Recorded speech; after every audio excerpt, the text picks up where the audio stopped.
na pasensya na po kasi syempre tao lang naman, hindi naman po na nagkakamali, ganyan.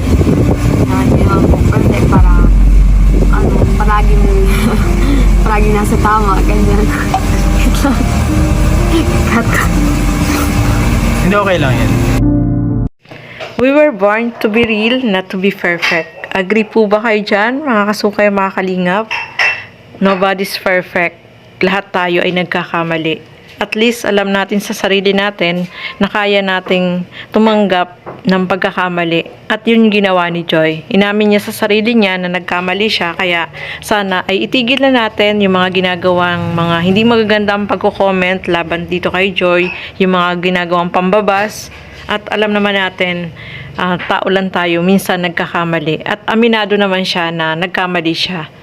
At eto nga, sobrang nasaktan din siya dahil syempre yung mga nababasa niya hindi rin magaganda talaga. Kaya sana maintindihan po natin, mga kasukay, mga kalingap. At ano nga ba yung masasabi dito ni Kalingap Rob? Tara, panoorin po natin ito. Kaya stop na po tayo, tigilan na po natin yung mga negative comments about kay Joy. Kasi lahat naman po tayo ay may mga side na hindi magugustuhan din ng ibang tao. Kaya normal lang po yun sa At saka si Joy po ay, ang mahalaga kay Joy, tanggap niya yung pagkakamali niya. Aminado siya sa kanyang nagawa na yun na nga, At willing siyang magbago. Yun ang maganda. Kaysa yung taong may pagkakamali na nga pero hindi niya tanggap at nakikipagtalo pa. Yun yung mali doon.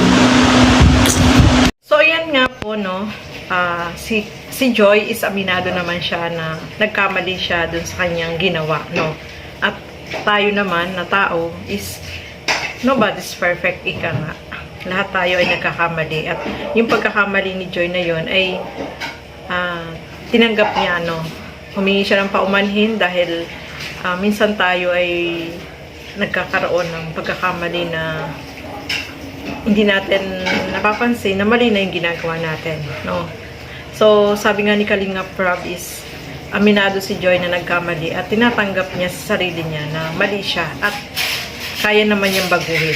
Yun nga, sabi nga ni Joy is babaguhin naman niya kung ano man yung ginawa niya is huwag na nating ibas. Kahit si Kalingap Rob ay may pakiusap sa lahat ng mga nambabas kay Joy na sana po ay tumigil na, Kasi nakaka-stress din po yan, Alam natin na stress din yan si Joy. Sabi nga niya, hindi siya nag-open ng kanyang social media dahil ang dami niya nababasa na hindi magaganda. Kaya, nakaka-stress talaga. Tapos, i-focus na lang niya sa kanyang pag-aaral.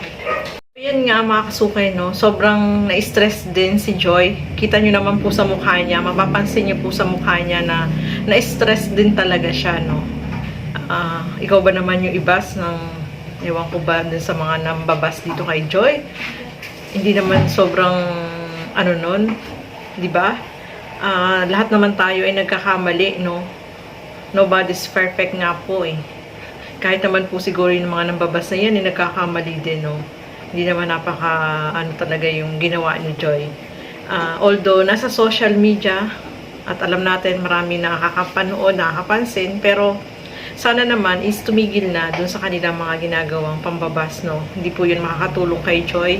Alam natin, kapag ganyan, yung may magko-comment nga lang na hindi maganda dito sa mga reaction video ko, naapektuhan din ako, pero binabaliwala ko na lang kasi nasa social media tayo, maraming magkikriticize sa'yo, maraming makakapansin kung ano yung ginagawa natin na hindi natin alam, mali na rin or napupuna tayo, ganon. Pero yung pagpuna na yun is this lesson to learn, Although aminado si Joy na nagkamali siya at kaya naman niyang baguhin. Yun, hindi siya yung kagaya ng iba na nagkamali na nga. Sabi nga ni Kalingap Rob, nagkamali na nga is ayaw pang tanggapin. Pero si Joy tanggap niya na talagang nagkamali siya. At sana naman tumigil na yung mga pambaba sa kanya, mga kasukay, mga kalingap.